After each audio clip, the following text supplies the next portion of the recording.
This is the first time I have set a goal, like a real career goal, that it wasn't just a job for me. Seeing everybody else's stories, seeing them succeed inspires me every time because it's like, I can do this. Thank you for spending some time with me today, Aisha. And I'm excited to tell your story. I think it's a very unique story. And I think also, we're in 2025, late Mhm. 2025, back half now.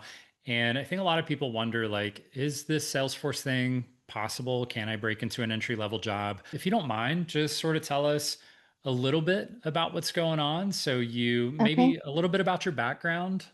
sure. Actually, I was an at-home mom for like 15 years.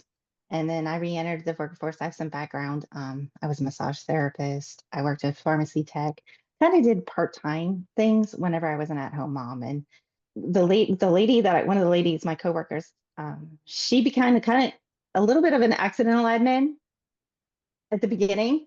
And then Sure. she and I we talked about it a lot because we worked very in the same department. We were very close. And she introduced me to it. And I was like, I think I can do this. I think this is something that I would enjoy. I like talking it over with her. She would bounce ideas off of me. And she gave me the information for Trailhead. So I went ahead and gave it a go, gave it a try. Became intimidated at the beginning and backed off a little bit and was like, I don't know.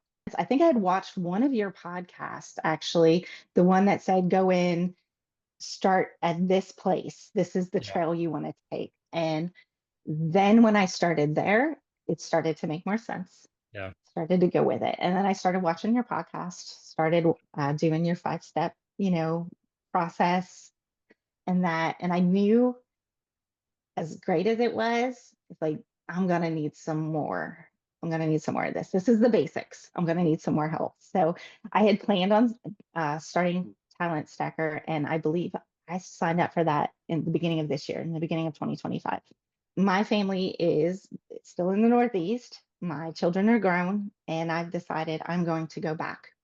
Where better, to go back to the Northeast where there's a lot. I was kind of in South, the rural South, and I needed to go back. I'm like, okay, I need to go back. I'm going to be near my family. It's going to be more dense, bigger cities. I'm going to be able to get my certification, take some time. So I get my house ready to sell and get ready to come back to the Northeast. And my house sale falls through. That's the first of three. So I came up anyway. Okay. Um, my plan was to study, get my certification, and then look for an admin position. Because the house sale fell through, I knew I was going to have to go back to work sooner than later.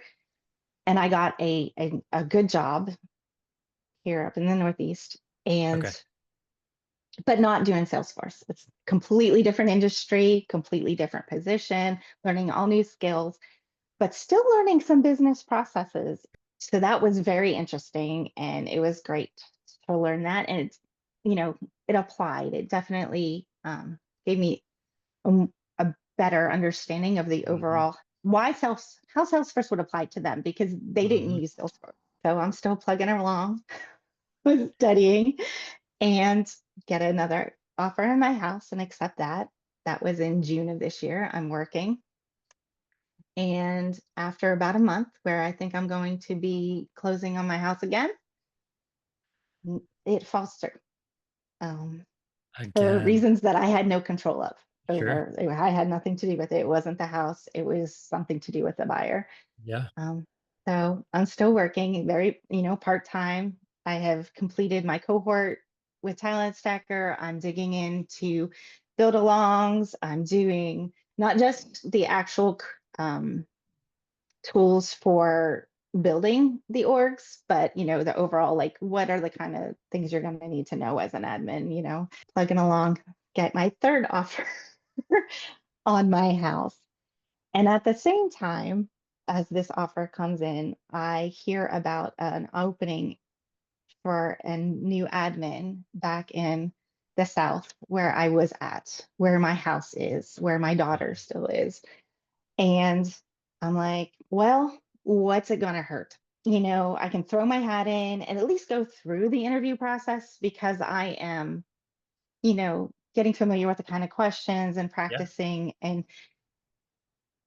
it's, what are they going to say? No. I mean, so Right. I go ahead and put in my resume for it and I get a call. So I'm starting into the interview process, the first round of interview, the phone call, the screening, then the phone call with the manager.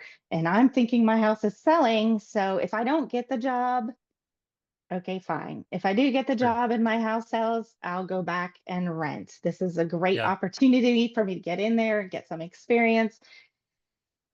And I get the call from my realtor that my house sale has fallen through again For a third time.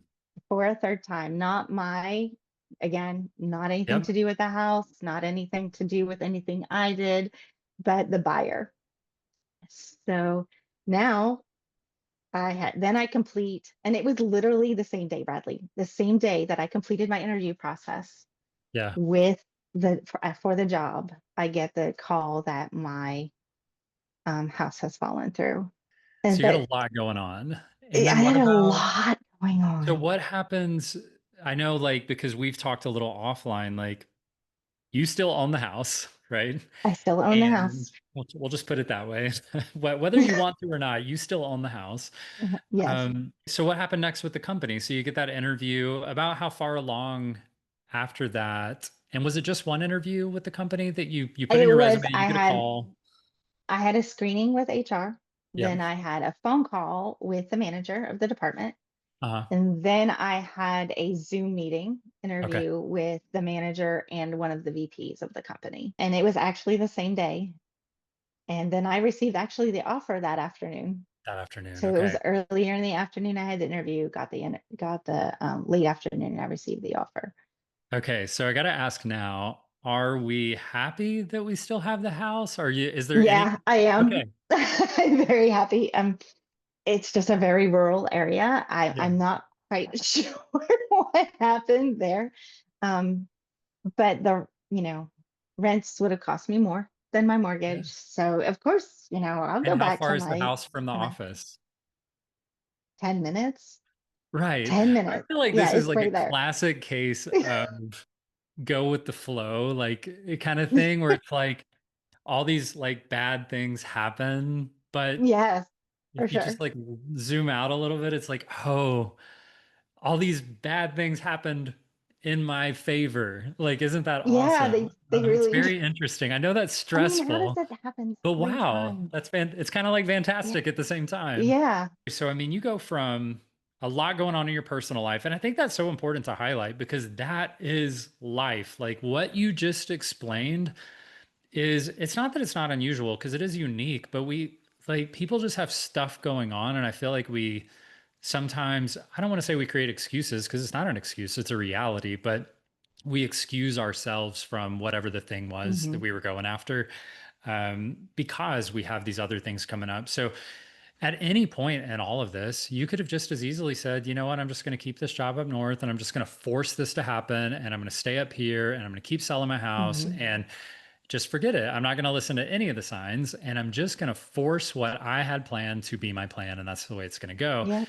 And you could have thrown in the towel on Salesforce and just said, clearly it's not for me. I'm not supposed to do this and just excused yourself from it, right? Right.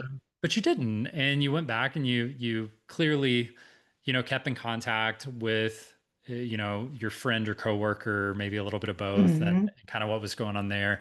So you just kept your foot in the door and you kept plugging along Hmm. on Trailhead. And like you said, you also went ahead and like got yourself more holistically rounded for the conversations for, you know what, maybe I'm not certified I yet, but I'm going did. to do some interview prep.